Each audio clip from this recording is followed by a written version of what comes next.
नमस्कार दोस्तों, आप सबका एक बार फिर से स्वागत है हमारे इस YouTube चैनल पर। दोस्तों, आज मैं जो क्लास लेकर आया हूँ वो क्लास 10th के सिविक्स का फर्स्ट चैप्टर है, that is power sharing.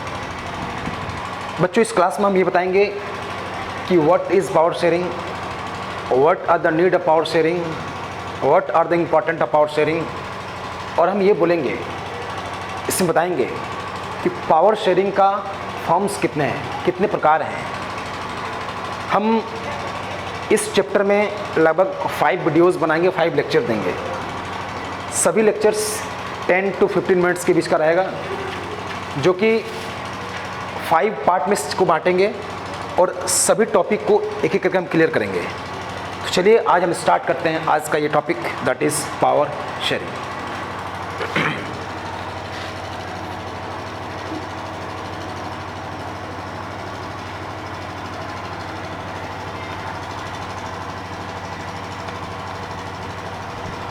Power sharing. बच्चे देखिए, कभी भी कोई चीज़ आप जब स्टडी करोगे, जब पढ़ोगे, तो उसके कुछ फाउंडेशन टॉपिक होते हैं, कुछ फाउंडेशन कॉन्सेप्ट होते हैं। जब तक उस फाउंडेशन कॉन्सेप्ट को आप नहीं समझेंगे, जब तक उस फाउंडेशन कॉन्सेप्ट को आप नहीं स्टडी करेंगे, तब तक उस चैप्टर का डीप में जाना बहुत ही इम्पॉसिबल होता है, आपको समझ में पूरा नहीं आएगा। तो इसीलिए इस चैप्टर का जो फाउंडेशन टॉपिक है, जो बेसिक टॉपिक है, हम उसको पहले क्लियर करते हैं, फिर इसके मेन टॉपिक पर आएंगे, दैट इज़ पावर शेयरिंग। चलिए, तो सबसे पहला हम बात करते हैं, कुछ चीज़ को बताते हैं। इस चैप्टर को बताने से पहले कुछ चीज़ बहुत ज़रूरी है, उसको जानना है, इसको हम बता रहे हैं यहाँ पे। सबसे पहला है हमारा levels of government. Levels of government हम देखेंगे कि कितने लेवल्स ऑफ गवर्नमेंट इंडिया में है, भारत में कितनी प्रकार के सरकारी काम करती है। तो सबसे पहले हम बताना चाहते हैं कि इंडिया में 3 तरह के गवर्नमेंट काम करती है। फर्स्ट बोलते हैं central government,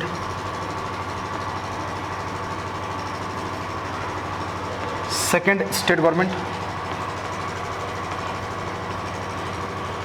and third local government. Local government.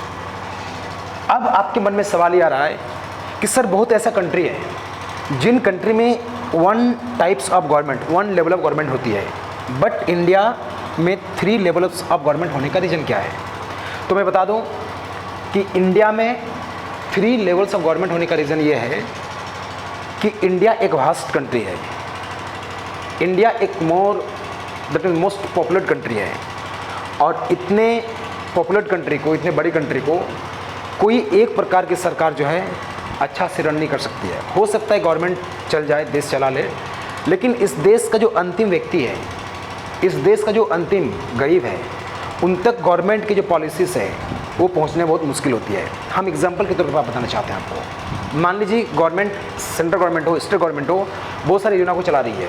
हम बात करते हैं जनधन योजना की, हम बात करते हैं सुकन्या योजना की। ये सारी योजना जो है वो अंतिम व्यक्ति तक का पहुंचेगा जब हम अंतिम व्यक्ति तक चेन सिस्टम से जोड़ेंगे। तो यही एक माध्यम है जो गवर्नमेंट जो है, इस तीनों गवर्नमेंट मिलकर के अपने अपने लेवल पर काम करती है। अब सवाल यह है कि सर, इसमें से जो सेंट्रल गवर्नमेंट है, इसका वर्क क्या है, स्टेट गवर्नमेंट का वर्क क्या है, और लोकल गवर्नमेंट का वर्क क्या है। सभी गवर्नमेंट का अपना अलग अलग सब्जेक्ट है। मैं आपको एग्जांपल के तौर पर समझना चाहता हूँ। जैसे आप पढ़ाई कर रहे हो, आप जब स्कूल में स्टडी करते हो, आप स्कूल में पढ़ाई करते हो, तो आपके हर सब्जेक्ट के अलग अलग टीचर्स हैं। केमिस्ट्री के अलग टीचर्स हैं, फिजिक्स के अलग टीचर्स हैं, बायोलॉजी के अलग टीचर्स हैं, आपके पास मैथमेटिक्स का अलग टीचर है, आपके पास हिंदी का अलग टीचर है, इंग्लिश लिटरेचर का अलग टीचर है। दैट मीन्स हर सब्जेक्ट का आपके पास अलग अलग टीचर्स हैं। और क्या केमिस्ट्री वाले टीचर मैथ्स के क्वेश्चंस को सेट कर सकता है?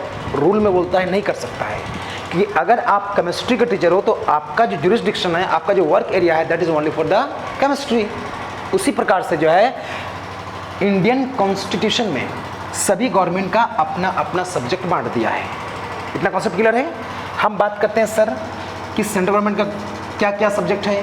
तो सेंट्रल में आ जाता है डिफेंस, करेंसी, कम्युनिकेशन, बहुत सारी चीज़ जो है इंटरनल अफेयर्स, आपका बॉर्डर सिक्योरिटी, ये चीज़ दैट मीन्स हम कहने का मतलब है कि जैसे हम बात कर रहे हैं डिफेंस का, या हम बात करते हैं करेंसी का, तो करेंसी सेंट्रल गवर्नमेंट का सब्जेक्ट है। इसका मतलब क्या, देखो सेंट्रल गवर्नमेंट का सब्जेक्ट होने का मतलब क्या है, दैट मीन्स ये है कि करेंसी दैट मीन्स नोट या सिक्का, कॉइन्स, नोट को छापने में या नोट में चेंजिंग क्या होगा। जैसे कुछ दिन पहले 2000 नोट को बंद कर दिया गया, ये डिसीजन किसने लिया, ये डिसीजन लिया सेंट्रल गवर्नमेंट ने, ये डिसीजन स्टेट गवर्नमेंट ने नहीं लिया। क्यों, क्योंकि स्टेट गवर्नमेंट के अंदर में सब्जेक्ट आता ही नहीं है, सेंट्रल गवर्नमेंट के अंदर सब्जेक्ट आता है। दैट मीन्स कहने का मतलब क्या है कि अगर सेंट्रल गवर्नमेंट का सब्जेक्ट है करेंसी, तो करेंसी में जो भी रूल और रेगुलेशन बनेगा, जो भी नियम बनेंगे, जो भी चेंजिंग होगा, वो only and only with authorised by the central government. दूसरा एग्जांपल हम लेते हैं स्टेट गवर्नमेंट का। स्टेट गवर्नमेंट के अंदर आता है पुलिस, कॉमर्स, ट्रेड, बहुत सारी चीज़ आते हैं। तो पुलिस किसके अंडर में आता है, स्टेट गवर्नमेंट के अंदर आता है। दैट मीन्स पुलिस, जैसे झारखंड राज्य की पुलिस है, तो झारखंड राज्य की पुलिस की पेमेंट कितनी होगी, उसकी बहाली कैसे होगी, उसकी पूरी प्रक्रिया, उस पर जो भी नियम बनेंगे, उस नियम को झारखंड सरकार ही कर सकता है, ना कि वो कर सकता है सेंट्रल गवर्नमेंट। क्यों, क्योंकि police is the subject of state government. Okay, concept clear है। अब हम बात करते हैं, जैसे हम बात करते हैं सक्सेशन की, हम बात करते हैं मैरिज की, हम बात करते हैं अडॉप्शन की, तो कुछ रूल्स ऐसे होते हैं जो रूल्स लोकल गवर्नमेंट उसको लेकर चलती है। तो आपको ये समझ में आ गया कि लेवल्स ऑफ गवर्नमेंट में कितने आते हैं, 3 आते हैं, सेंट्रल, स्टेट एंड लोकल, और तीनों ही गवर्नमेंट का अपना अपना सब्जेक्ट को बांट दिया गया है। इसका डिटेल्ड हम आपके साथ डिस्कस करेंगे नेक्स्ट वीडियो में कि सेंट्रल गवर्नमेंट का क्या क्या सब्जेक्ट है, उस पर वर्क करेंगे, क्या क्या रूल एंड रेगुलेशंस है। बस अभी आप इतना जानो कि जो लेवल ऑफ गवर्नमेंट है वो 3 होते हैं, central, state and local. Concept clear है। अब हम चलते हैं आपका ऑर्गन्स ऑफ गवर्नमेंट में, ठीक है। तो ऑर्गन्स ऑफ गवर्नमेंट क्या होता है,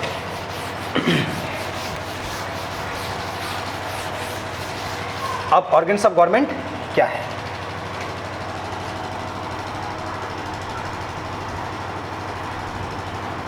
ऑर्गन्स ऑफ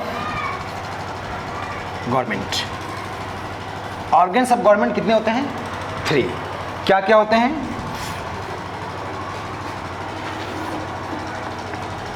होते हैं लेजिस्लेचर,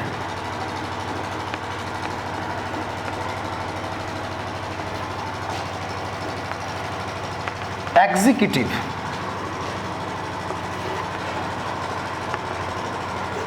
एंड जुडिशरी। जब हम बात करेंगे ऑर्गन्स ऑफ गवर्नमेंट की, तो ऑर्गन्स ऑफ गवर्नमेंट में क्या होता है, लेजिस्लेचर, कॉन्सेप्ट क्लियर है, एग्जीक्यूटिव क्लियर है, एंड जुडिशरी। ये 3 ऑर्गन्स ऑफ गवर्नमेंट होते हैं। अब बात यह है कि इन 3 ऑर्गन्स ऑफ गवर्नमेंट का वर्क क्या क्या है। तो मैं बता दूं, लेजिस्लेचर मीन्स इसका काम है, ये है लॉ मेकिंग बॉडी। इसका काम क्या है, law making body. That means हम बात करते हैं पार्लियामेंट, इसके अंदर में क्या क्या आ जाएंगे, पार्लियामेंट, स्टेट असेंबली आएंगे। देश में जो भी नियम बनते हैं, देश में जो भी कानून बनती है ना, वो सारे कानून बनती है पार्लियामेंट में। Parliament means legislature. ये इन तीनों का काम क्या है, देखो जिस लॉ को ये बनाएगा, सिंपल सा ट्रिक देखो, जिस लॉ को ये बनाएगा उस लॉ को इम्प्लीमेंट ये करवाएगा। इनका काम है लॉ को इम्प्लीमेंट कराना, वो लॉ को, जिन लॉ को बनाया गया है लेजिस्लेचर, दैट मीन्स पार्लियामेंट और स्टेट असेंबली के अंदर। जो भी लॉ यहाँ से बना है, जो भी लॉ यहाँ से पारित होकर के, पास होकर के बना है, उन लॉ को इम्प्लीमेंट करवाना काम है एग्जीक्यूटिव का। और अगर उस लॉ को कोई फॉलो नहीं कर रहा है, उस लॉ को कोई मान नहीं रहा है, उस लॉ को कोई ब्रेक कर रहा है, तो उसको पनिश करने का काम क्या होता है, जुडिशरी का। एग्जाम्पल हम आपको देते हैं, चलिए, देश में नियम है कि आप हेलमेट के बगैर गाड़ी नहीं चला सकते हो, वो व्हीकल एक्ट में आया है चीज़, ठीक है ना, व्हीकल एक्ट में, इंडियन व्हीकल एक्ट में है। तो जब आप बिना हेलमेट में बाइक ड्राइव नहीं कर सकते हो, तो आपको पनिशमेंट दिया जाता है, यस और नो। तो दैट मीन्स इसको आपके पार्लियामेंट ने लॉ बना दिया कि without helmet you can not drive bike, yes or no. अब अगर बिना बाइक के आप गाड़ी चला रहे हो, सॉरी बिना हेलमेट की गाड़ी चला रहे हो, तो पुलिस आपको रोकती है, आपसे पूछते हैं कि हेलमेट क्यों नहीं पहने हो, आपको फाइन करती है।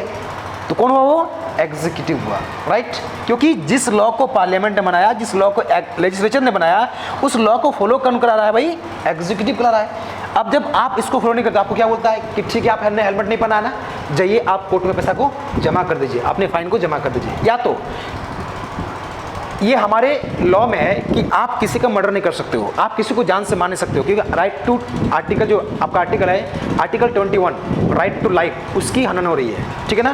तो आप किसी का लाइफ ख़त्म नहीं कर सकते हो। अगर आप किसी का लाइफ, मान लीजिए कि राम व्यक्ति ने किसी को मार दिया, पुलिस आती है, राम को पकड़ के ले जाती है, कहाँ ले जाती है? कोर्ट ले जाती है।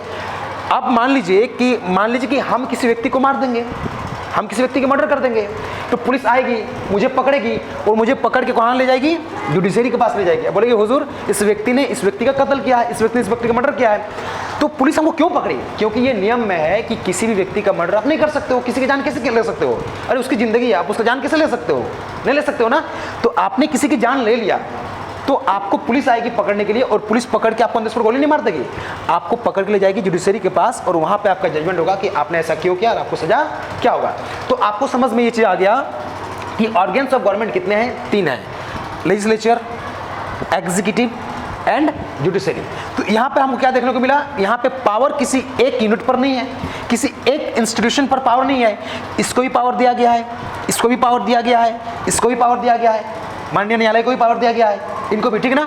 तो कहने का मतलब क्या है कि ये जो हमारा पावर का जो शेयरिंग है, ये पावर का जो बांटने के, डिस्ट्रीब्यूशन की जो प्रोसेस है, इसी को हम लोग बोलते हैं पावर शेयरिंग। दैट मीन्स क्या है कि power sharing means the distribution of power. Power की बंटवारा करना ही जो है अलग अलग इंस्टीट्यूशन में, that is known as power sharing. इतना समझ में आपको आ गया क्लियरली? अब चलते हैं हम आगे, ध्यान दीजिए।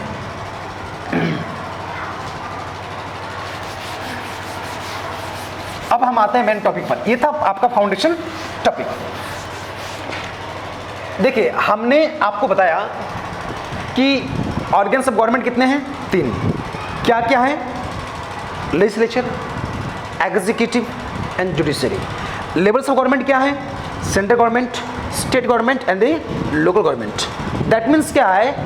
इंडिया में किसी एक व्यक्ति के पास, किसी एक इंस्टीट्यूशन के पास पावर नहीं होता है। पावर शेयरिंग का मतलब क्या होता है?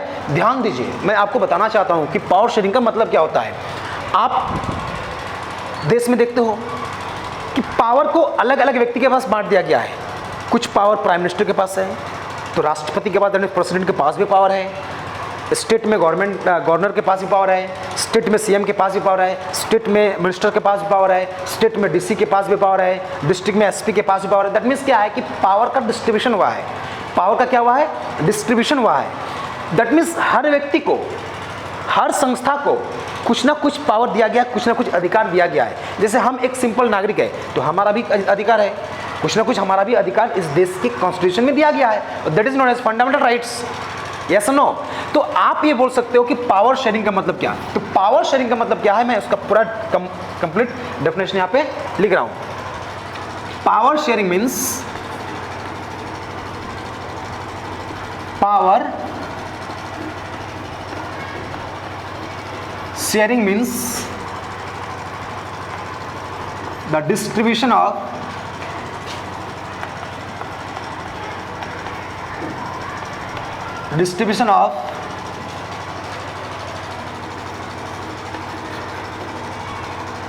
powers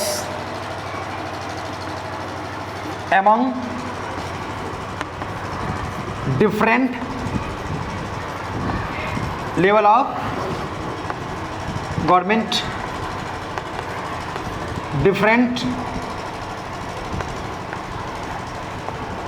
organs of government, different social groups, etc. That means क्या है कि पावर शेयरिंग का मतलब क्या? पावर शेयरिंग का मतलब क्या? देखो, पावर शेयरिंग का मतलब ये होता है कि power sharing means distribution of, बंटवारा, पावर का बंटवारा किसके किसके बीच?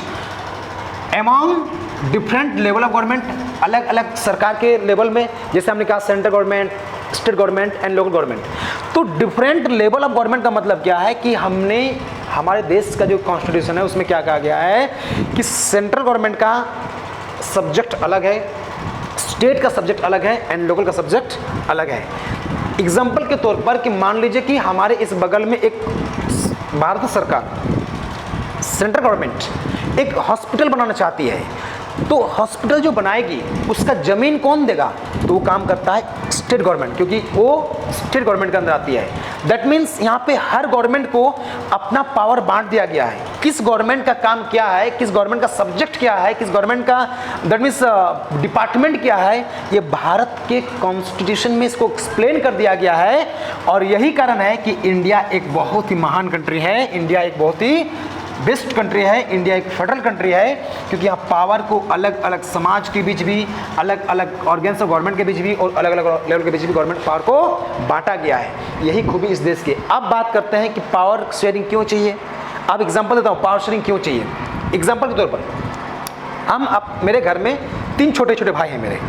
हमने एक मार्केट से 2 समोसा लाया या 3 समोसा लाया हमने, ठीक है ना। एक हम आपको डोमेस्टिक एग्जांपल दे रहे हैं कि हमारे 3 छोटे भाई हैं, हमने मार्केट गया था, मार्केट से घूम के हमने 3 समोसा लाया। अब हम क्या करेंगे, उन समोसा को 3 के जगह 2 ही व्यक्ति के बीच बांट देंगे, एक व्यक्ति को नहीं देंगे।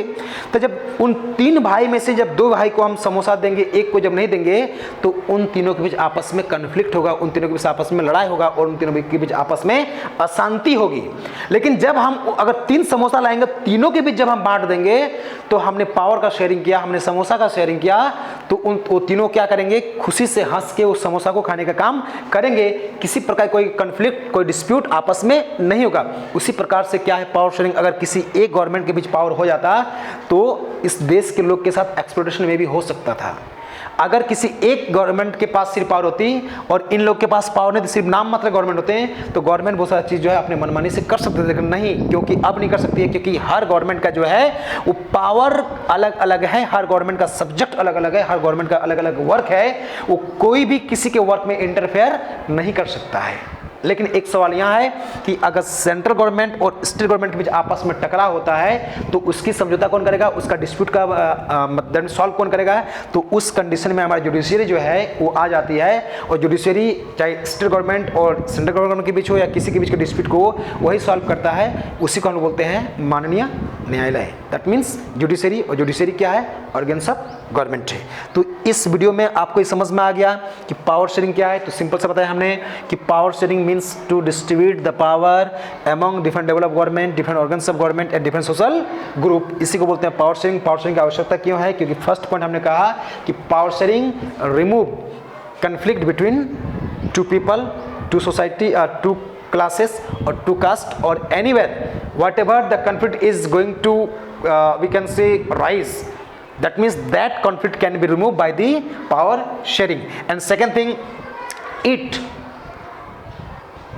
reflect, it depicts development of the country, it depicts right of the people, it depicts rights of the different organs of government, different level of government and different social groups. That means जो भी आपके अधिकार है, आपके अधिकार को बताने का काम कौन करता है?